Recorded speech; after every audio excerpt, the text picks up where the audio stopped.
SS news కు స్వాగతం. ముందుగా హెడ్లైన్స్.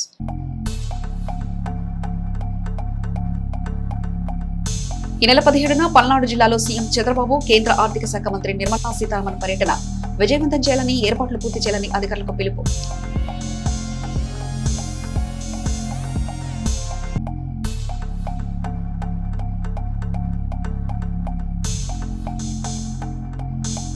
సర్వోట్ల ప్రక్రియ గడువు పెంచిన కేంద్ర ఎన్నికల సంఘం ఈ నెల 24వ తేదీ తుది గడువుగా నిర్ణయం.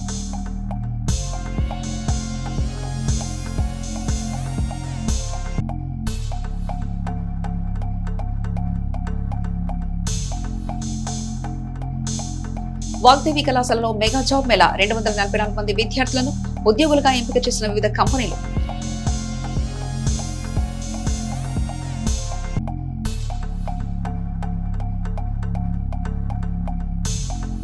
అమరావతి సచివాలయంలో రియల్ టైమ్ గవర్నెన్స్ పై సీఎం చంద్రబాబు సమీక్ష, వివిధ శాఖల పనితీరుపై ఆరా.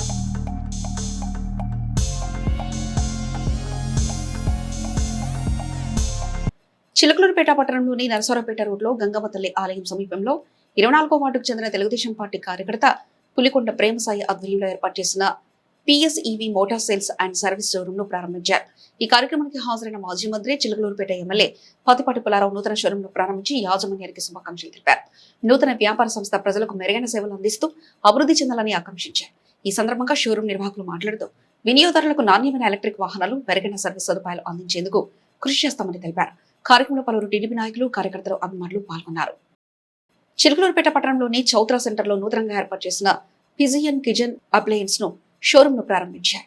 పట్టణానికి చెందిన షేక్ రిజ్వాన్ ఆధ్వర్యంలో ఏర్పాటు చేసిన షోరూమ్ ను మాజీ మంత్రి, చిలకలూరుపేట ఎమ్మెల్యే పతిపాటి పుల్లారావు ప్రారంభించారు. ఈ సందర్భంగా షోరూమ్ యాజమాన్యానికి శుభాకాంక్షలు తెలిపిన ఆయన వినియోగదారులకు నాణ్యమైన కిచెన్ ఉపకరణాలు అందిస్తూ వ్యాపారంలో మరింత అభివృద్ధి సాధించాలని ఆకాంక్షించారు. షోరూమ్ నిర్వాహకులు మాట్లాడుతూ వినియోగదారుల అవసరాలకు అనుగుణంగా నాణ్యమైన ఉత్పత్తులను అందుబాటులో ఉంచుతామని తెలిపారు. కార్యక్రమంలో పలువురు వ్యాపారులు, టీడీపీ నాయకులు, కార్యకర్తలు పాల్గొన్నారు. చిలకలూరుపేట పట్టణానికి చెందిన సీనియర్ పాత్రికేయులు, జనసేన పార్టీ సీనియర్ నాయకుడు కాకుమాను వెంకట్ రాష్ట్ర వినియోగదారుల వ్యవహారాలు, ఆహార మరియు పౌర సరఫరాల శాఖ, consumer affairs, food and civil supplies department రాష్ట్ర విజిలెన్స్ కమిటీ సభ్యుడిగా నియమితులయ్యారు. ఈ సందర్భంగా కాకమాను వెంకట్ మాజీ మంత్రి, శాసనసభ్యులు పత్తిపాటి పుల్లారావును వారి నివాసంలో మర్యాదపూర్వకంగా కలిసి పుష్పగుచ్చం అందజేశారు. అనంతరం పుల్లారావు దుశ్శాలతో కాకమాను వెంకట్ ను సత్కరించి అభినందించారు. నూతన బాధ్యతను సమర్థవంతంగా నిర్వహించాలని ఆకాంక్షించారు. కాకమాను వెంకట్ నియామకం పట్ల జనసేన నాయకులు, కార్యకర్తలు, పాత్రికేయులు, పట్టణ ప్రముఖులు హర్షం వ్యక్తం చేశారు. చిలకలూరుపేట పట్టణానికి చెందిన సీనియర్ జర్నలిస్ట్, జనసేన పార్టీ నాయకులు కాకమాన వెంకట్ ను consumer affairs, food and civil supplies department రాష్ట్ర విజిలెన్స్ కమిటీ సభ్యుడిగా నియమించిన సందర్భంగా పలువురు అభినందనలు తెలిపారు. ఈ నేపథ్యంలో కాకమాన వెంకట్ మర్యాదపూర్వకంగా శాసనమండలి సభ్యులు మర్రి రాజశేఖర్ ను కలిశారు. ఈ సందర్భంగా ఆయనను మర్రి రాజశేఖర్ సెలవుతో సత్కరించి అభినందనలు తెలిపారు. కొత్తగా చేపట్టిన బాధ్యతలను సమర్థవంతంగా నిర్వహించి ప్రభుత్వానికి, పార్టీకి మంచి పేరు తీసుకురావాలని ఆకాంక్షించారు. ఈ కార్యక్రమంలో సయ్యద్ హుదాయుదుల్లా, జనసేన పార్టీ పట్టణ అధ్యక్షుడు షేక్ మునీర్ హసన్, జనసేన నాయకులు కోట సాంబా, గోలి నరసింహరావు తదితరులు పాల్గొన్నారు.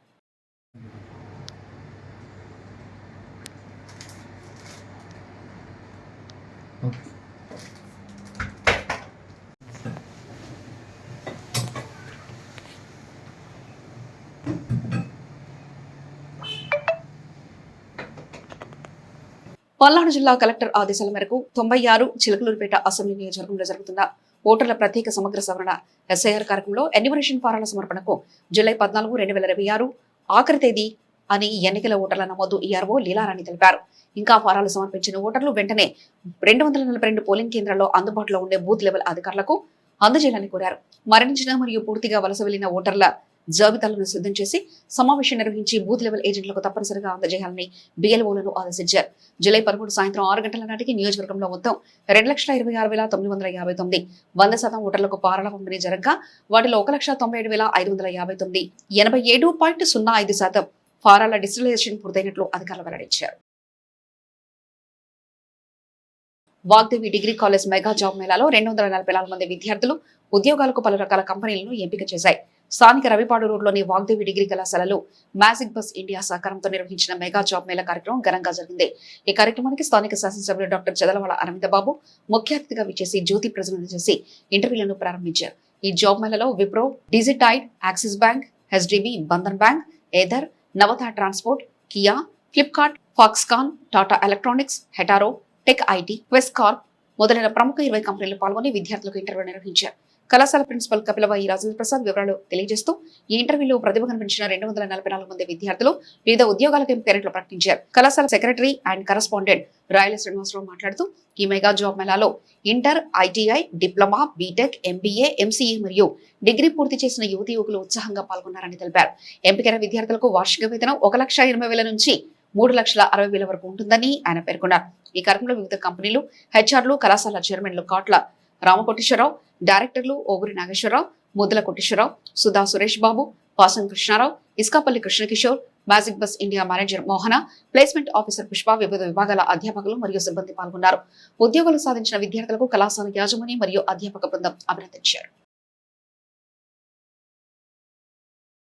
ఆంధ్రప్రదేశ్ రాజధాని అమరావతిని ప్రపంచ స్థాయి నగరంగా అభివృద్ధి చేసే లక్ష్యంతో రాష్ట్ర ప్రభుత్వం ముందుకు సాగుతున్న నేపథ్యంలో సింగపూర్ ప్రభుత్వం సహకారం అందించేందుకు సిద్ధమైంది. ఈ క్రమంలో రాష్ట్ర పురపాలక పట్టణాభివృద్ధి శాఖ మంత్రి నారాయణతో సింగపూర్ ప్రభుత్వ ప్రతినిధులు సమావేశమయ్యారు. అమరావతిలోని వివిధ అభివృద్ధి ప్రాజెక్టులు, మౌలిక వసతుల నిర్మాణం, పట్టణ ప్రణాళిక తదితర అంశాలపై ఈ సమావేశంలో చర్చించారు. సింగపూర్ ట్రేడ్ అండ్ ఇండస్ట్రీ మంత్రిత్వ శాఖ సీనియర్ డైరెక్టర్ ఫ్రాన్సిస్ చాంగ్, సింగపూర్ కోఆపరేషన్ ఎంటర్ప్రైజ్ ప్రతినిధులు సమావేశంలో పాల్గొన్నారు. అమరావతి నిర్మాణంలో సింగపూర్ కు ఉన్న అనుభవం, ఆధునిక సాంకేతిక పరిజ్ఞానం, నైపుణ్య శిక్షణ, పట్టణాభివృద్ధి విధానాలను ఉపయోగించుకునేలా సహకారం అందించనున్నట్లు సింగపూర్ ప్రతినిధులు తెలిపారు.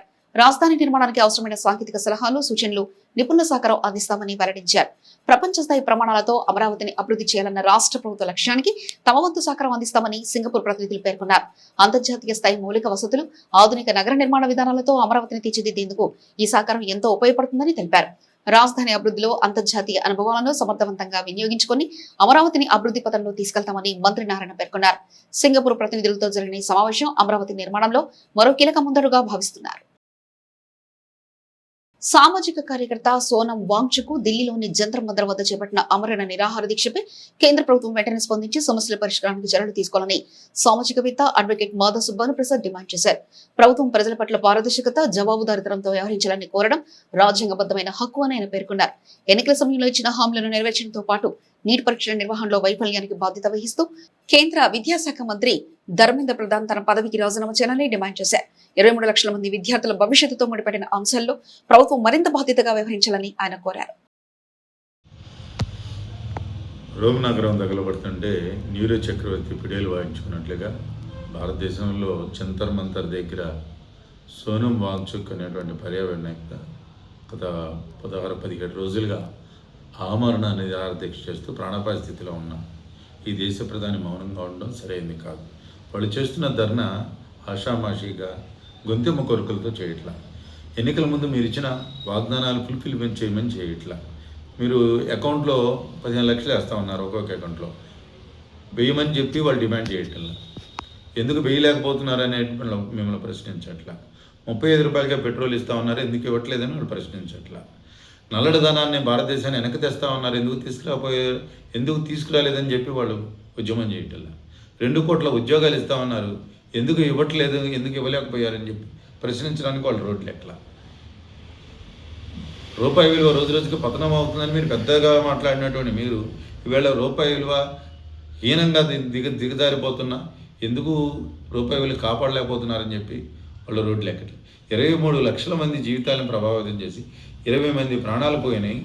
మరి దీనికి కారణమైనటువంటి కేంద్ర విద్యాశాఖ మంత్రి ధర్మేంద్ర ప్రధాన్ చేత రాజీనామా చేయించి సమర్థులు ఆ ప్లేస్లో పెట్టమంటున్నారు. అంతేగాని ఆ మంత్రిత్వ శాఖ అక్కడ కూర్చున్నటువంటి సోనం వాంగ్చుక్ నాకివ్వమని అడగట్లా. కాబట్టి ఇప్పటికైనా వాళ్ళ అంతర్జాతీయ మీడియా, మీరు ఇక్కడ లోకల్ మీడియాని కవర్ చేసినా మెయిన్ స్ట్రీమ్ మీడియా దీన్ని ప్రజానీకానికి తెలియకుండా కప్పెట్టినప్పటికీ ఇవాళ అంతర్జాతీయ మీడియా అక్కడికి వస్తూ ఉన్నారు. ఆంధ్రప్రదేశ్ సచివాలయంలో ముఖ్యమంత్రి Nara Chandrababu Naidu real times governance సమీక్ష నిర్వహించారు. ప్రజలకు అందుతున్న ప్రభుత్వ సేవల తీరును, వివిధ శాఖల పనితీరును ఆయన ఉన్నతాధికారులతో సమీక్షించారు. ఈ సందర్భంగా దేవాదాయ శాఖ, రోడ్డు భవనాల శాఖ, R&B, APSRTC, రవాణా శాఖ, అగ్నిమాపక శాఖలు అందిస్తున్న సేవలపై సీఎం అధికారుల వివరాలు అడిగి తెలుసుకున్నారు. ప్రజలకు ఎలాంటి ఇబ్బందులు లేకుండా సేవలు వేగవంతంగా పారదర్శకంగా అందేలా చర్యలు తీసుకోవాలని అధికారులను ఆదేశించారు. అలాగే రాష్ట్రంలో యూరియా లభ్యత, సరఫరా పరిస్థితులపై కూడా ముఖ్యమంత్రి సమీక్షించారు. రైతులకు అవసరమైన సమయంలో ఎలాంటి కొరత లేకుండా యూరియా అందుబాటులో ఉండేలా ముందస్తు చర్యలు చేపట్టాలని అధికారులకు సూచించారు. సాంకేతికత ఆధారిత పాలన ద్వారా ప్రజా సమస్యలను త్వరితగతిన పరిష్కరించడమే ప్రభుత్వ లక్ష్యమని సీఎం పేర్కొన్నారు. శాఖల పనితీరుపై నిరంతరం పర్యవేక్షణ ఉండాలని, ప్రజలకు మెరుగైన సేవలు అందించేందుకు సమన్వయంతో పనిచేయాలని అధికారులను ఆదేశించారు. ఈ సమీక్షా సమావేశంలో రాష్ట్ర ప్రభుత్వ ప్రధాన కార్యదర్శి సాయి ప్రసాద్, డీజీపీ హరీష్ కుమార్ గుప్తా, ఆయా శాఖల ఉన్నతాధికారులు పాల్గొన్నారు.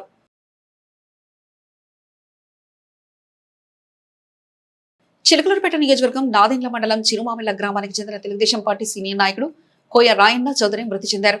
ఆయన మృతి చెందిన విషయం తెలుసుకున్న మాజీ మంత్రి, చిలకలూరుపేట శాసనసభ్యులు పత్తిపాటి పుల్లారావు గారు చిరుమామిళ్ల గ్రామంలోని రాయన్న చౌదరి స్వగృహానికి చేరుకుని ఆయన పార్థివ దేహానికి పూలమాలలు వేసి ఘనంగా నివాళులర్పించారు.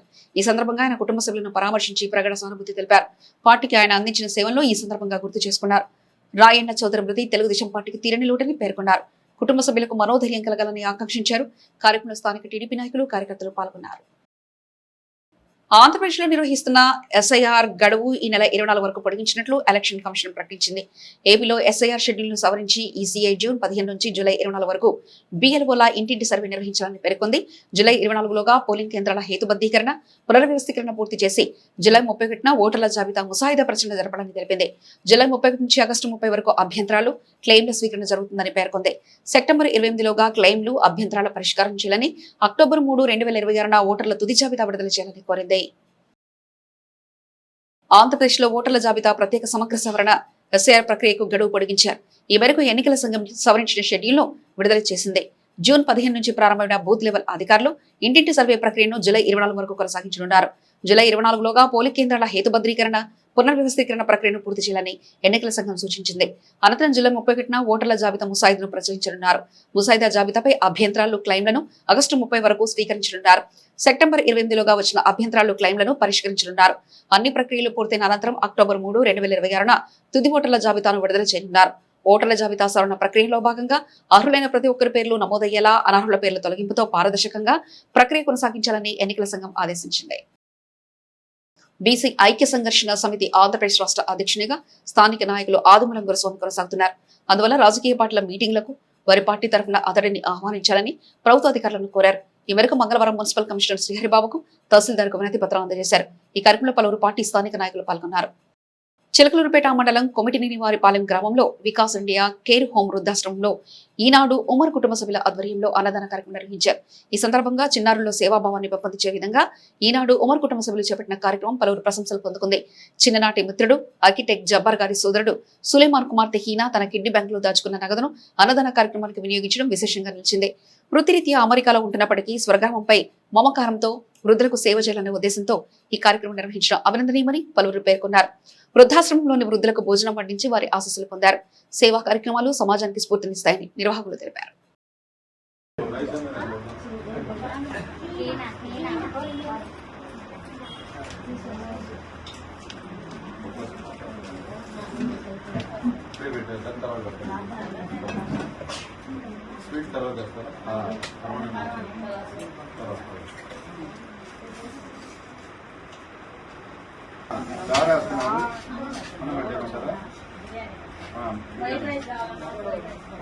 ఇది కావాలంటే అది ఉంది. జైలులో ఉంటే బాగుండేది.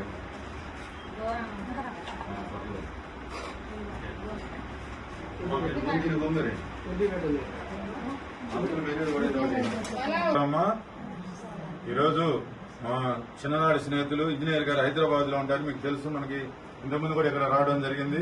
మరి వాళ్ళ తల్లిదండ్రులు ఇద్దరు కూడా, మరి ఇతను వాళ్ళ తమ్ముడు వృత్తిరీత్యా అమెరికాలో ఉంటారు, అక్కడ సాఫ్ట్వేర్ ఇంజనీర్. వాళ్ళ భార్య, పాప. ఈ పాప కిడ్నీ బ్యాంక్ లో దాచిపెట్టిన డబ్బులతోటి ఇండియాకు వచ్చిన సందర్భంగా మన వృద్ధాశ్రమంలో అన్నదానం చేద్దామని చెప్పి వారు కోరడం జరిగింది. మరి వారు కోరిన మేరకు ఇక్కడికి రావడం జరిగింది. మరి మీ యొక్క దైనందిన జీవితంలో మీ ప్రేయర్స్ లో, మీరు ఏ మతమైనప్పటికీ మీ ప్రేయర్స్ లో వారి కుటుంబాన్ని, వాళ్ళ తల్లిదండ్రుల్ని, వాళ్ళ బ్రదర్ని అందరినీ కూడా జ్ఞాపకం చేసుకోవాలని, మరి ఆ చిన్నపిల్ల ఇక్కడ ఉండేటువంటి పెద్దలందరూ కూడా మా అమ్మమ్మ, తాతయ్య లాంటి వాళ్ళు మరి ఆకలితో ఉండకూడదు, మనం కూడా అన్నం పెట్టాలి అనే ఉద్దేశంతో ఇక్కడ రావడం జరిగింది. మీరందరూ కూడా ఆ పాపని హీన మరి అభినందించాలని, అదే మాదిరిగా మా మిత్రుడు మేమందరం కూడా చిన్నప్పటి నుంచి కలిసి చదువుకున్నాం. ఆయన డాక్టర్ గారు, ఈయన ఇంజనీర్, నేను అడ్వకేట్, తెలుసు కదా. మరి మీరందరూ కూడా మీ దైనందిన జీవితం ప్రేయర్స్ లో మీరు అందరినీ కూడా గుర్తుపెట్టుకోవాలి, మీరందరూ కూడా బాగుండాలని, మీ యొక్క ఆయురారోగ్యాలు ఇంకా బాగా మెరుగ్గా ఉండాలని, ఇక్కడ ఈ ఆశ్రమాన్ని ఇంత అద్భుతంగా నడిపిస్తున్నటువంటి జోజిబాబు గారిని, వారి శ్రీమతి వాళ్ళ తల్లిదండ్రులందరినీ కూడా పేరు పేరు ఏపీలోని పీఎం సూర్యాగర్ పథకం కింద 2 కిలోవాట్ల సోలార్ రూఫవర్లకు కేంద్రం ఇచ్చే 60,000 సబ్సిడీకి తోడు రాష్ట్ర ప్రభుత్వం బీసీ వర్గాలకు అదనంగా 20,000 రాయితీ ప్రకటించింది. నెలకు 200 యూనిట్ల లోపు విద్యుత్ వాడే కుటుంబాలకు ఇది వర్తిస్తుంది. ఈ నిర్ణయంతో రాష్ట్రంలో దాదాపు 27.2 లక్షల మందికి లబ్ధి చేకూరనుంది. ఇది తెలియని వినియోగదారుల దగ్గర నుంచి వెండర్లు ఎక్కువ మొత్తంలో డబ్బులను వసూలు చేస్తున్నారు. నరసరావుపేటలో ఈ నెల 17న భారీ రుణమేళ ఏర్పాట్లను అధికారులు పరిశీలించారు. పల్నాడు జిల్లా కలెక్టర్ కార్యాలయంలో జిల్లా కలెక్టర్ కృతికా శుక్లా అధ్యక్షతన జిల్లా సమీక్షా కమిటీ సమావేశం నిర్వహించారు. ఈ సమావేశానికి జిల్లా ఇన్ఛార్జ్ మంత్రి కొట్టిపాటి రవికుమార్, నరసరావుపేట ఎంపీ లావు శ్రీకృష్ణదేవరాయలు, ఎమ్మెల్యే ప్రతిపాటి పుల్లారావు తదితరులు హాజరయ్యారు. ఈ నెల 17న నరసరావుపేట కేంద్రంగా నిర్వహించనున్న భారీ రుణమేళా కార్యక్రమం ఏర్పాట్లపై సమావేశంలో ప్రధానంగా చర్చించారు. ముఖ్యమంత్రి నారా చంద్రబాబు నాయుడు, కేంద్ర ఆర్థిక శాఖ మంత్రి నిర్మలా సీతారామన్ ముఖ్య అతిథులుగా పాల్గొనున్న నేపథ్యంలో సభా ప్రాంగణం, వేదిక ఏర్పాట్లు, భద్రతా చర్యలు, ట్రాఫిక్ నిర్వహణ తదితర అంశాలపై అధికారులతో సమీక్షించారు. కార్యక్రమాన్ని విజయవంతంగా నిర్వహించేందుకు శాఖల వారీగా బాధ్యతలు కేటాయించి అవసరమైన చర్యలు చేపట్టాలని అధికారులకు సూచించారు. ప్రజలకు ఎలాంటి ఇబ్బందులు కలగకుండా అన్ని ఏర్పాట్లు పకడ్బందీగా చేయాలని ఆదేశించారు.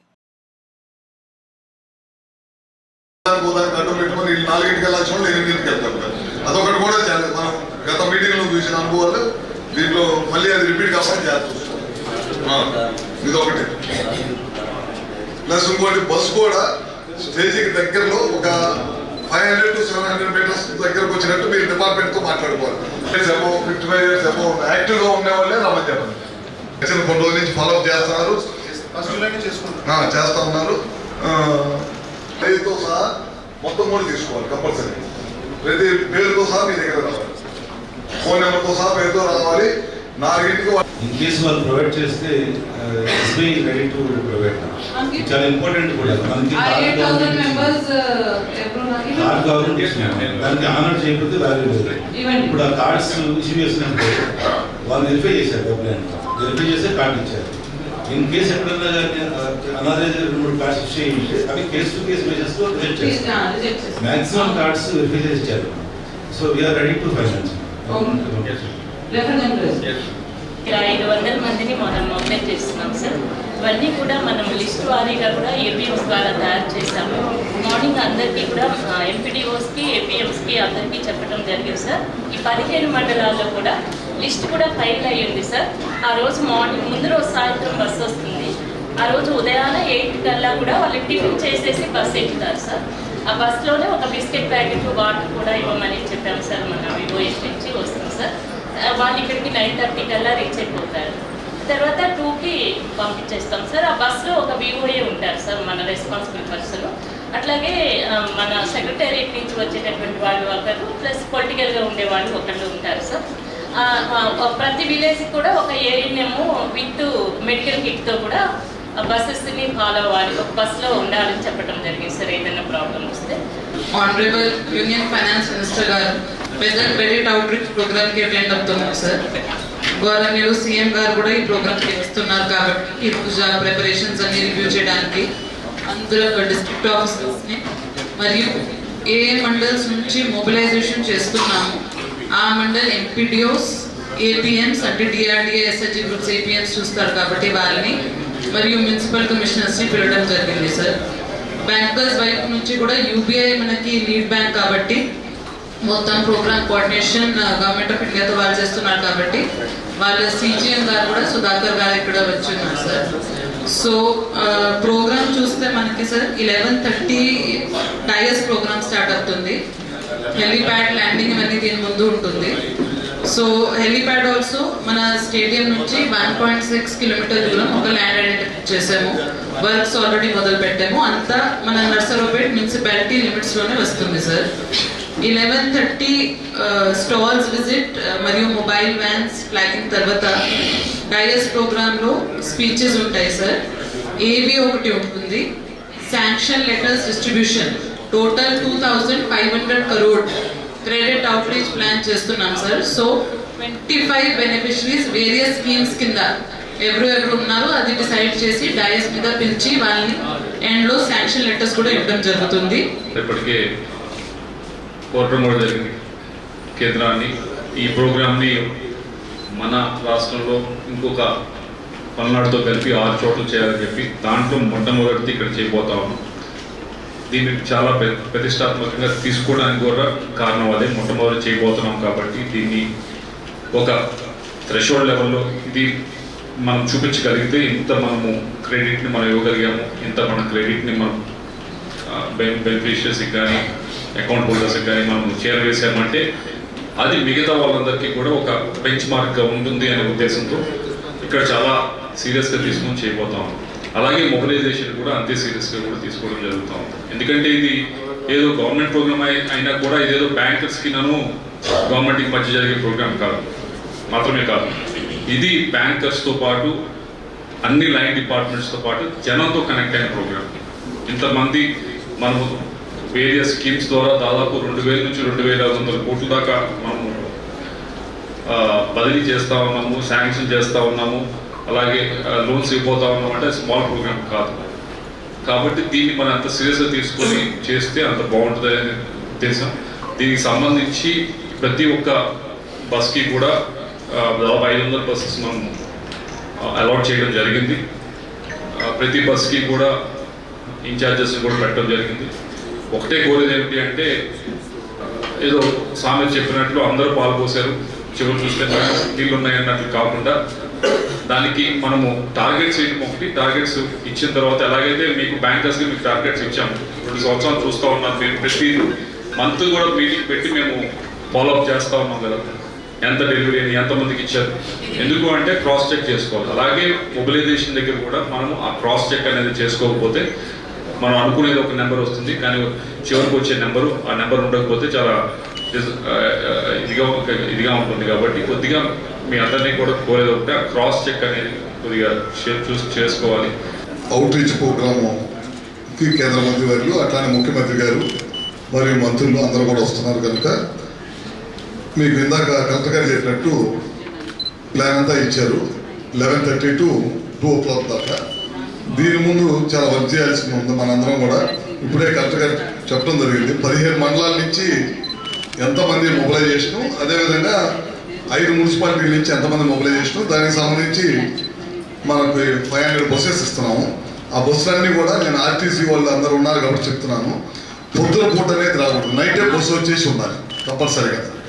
నైట్కి బస్సు ఆ విలేజ్లో రీచ్ అవ్వాలి. మీరు పొద్దున్నే 6ంటికి వచ్చింది అనేది 6ంటికి వచ్చిందంటే మీరు ఆ ఊరి నుంచి మొబిలైజ్ చేయలేనట్టు, అది ఫెయిల్ అయినట్టు లెక్క, మనకు వచ్చిన వేస్ట్ అయిపోయింది. నైట్కి ఆ ఊరికి బస్సు అనేది రీచ్ అవ్వాలి. సెక్రటరీ ఎంప్లాయీకి అట్లానే పొలిటికల్ ఇన్ఛార్జ్ పేరు కూడా ఇస్తాం, వీళ్ళకి ఇన్ఫర్మేషన్ వెళ్ళిపోవాలి. పొద్దున్నే 8 కల్లా ఆ డిస్టెన్స్ని బట్టి, ఇక్కడికి వచ్చే డిస్టెన్స్ని బట్టి ఎన్నింటి బయలుదేరాలనేది మీరు లోకల్ ఉండేది మన డిపార్ట్మెంట్ వాళ్ళు ప్లాన్ చేసుకోవాలి. ఇందాక అన్నట్టు కాల్ సెంటర్లు పెట్టుకొని ఎప్పటికప్పుడు మనం కూడా మూమెంట్ కూడా వాచ్ చేసుకుంటున్నారు, ఎక్కడ దాకా ఉండాలి. ఇక్కడ మన ఎస్పీ గారు ఏమన్నా అక్కడ మనకి పార్కింగ్ కానీ ఎక్కడ ఏ బస్సు పెట్టుకోవాలి పార్కింగ్ అవన్నీ డ్రాప్ చేసేదానికి అవన్నీ కూడా ఎస్పీ గారు వాళ్ళు చూస్తుంటారు. శస్త్రచికిత్స అనంతరం పటాన్ మస్తానవల్లిని ఎమ్మెల్యే ప్రతిపాటి పుల్లారావు పరామర్శించారు. చిలకలూరుపేట పట్టణం రాగన్నపాలెం 27వ వార్డు చెందిన పటాన్ మస్తానవల్లిని మాజీ మంత్రివర్యులు శాసనసభ్యులు పత్తిపాటి పుల్లారావు పరామర్శించారు. ఇటీవల చిన్న శస్త్రచికిత్స చేయించుకున్న విషయం తెలుసుకున్న ఎమ్మెల్యే పత్తిపాటి పుల్లారావు బుధవారం పట్టణంలోని ఆయన నివాసానికి వెళ్లి ఆరోగ్య పరిస్థితిని అడిగి తెలుసుకున్నారు. త్వరగా కోలుకోవాలని ఆకాంక్షిస్తూ కుటుంబ సభ్యులతో మాట్లాడారు. ఈ సందర్భంగా మస్తానవల్లి కుటుంబ సభ్యులు ఎమ్మెల్యేకు కృతజ్ఞతలు తెలిపారు. కార్యక్రమంలో స్థానిక నాయకులు కార్యకర్తలు పాల్గొన్నారు. ఎస్ఎస్ న్యూస్ సమాప్తం. మరొక బులెటిన్లో మళ్ళీ కలుసుకుందాం. అంతవరకు సెలవు. నమస్కారం.